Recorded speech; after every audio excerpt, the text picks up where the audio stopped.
Maaga nga pala ako pumunta sa Takara Tires sa Del Monte branch para bumili ng bagong gulong para kay Sigma.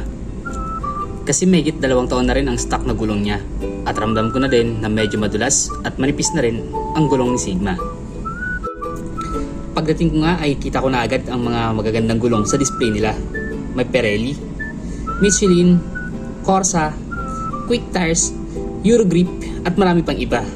Pero ang napili kong brand para kay Sigma ay ang Sayat Tires.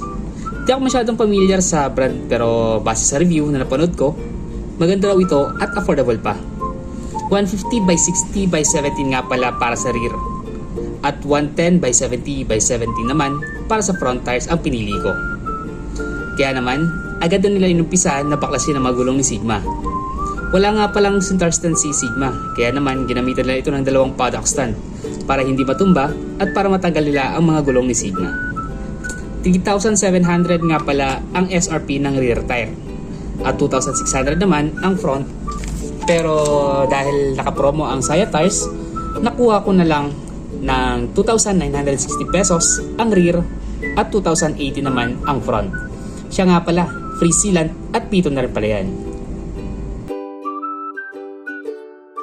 Kaya naman, hintayin na lang natin na matapos na may kabit ang mga bagong gulong ni Sigma at may kabit ito na maayos. So tara, hintayin na lang natin.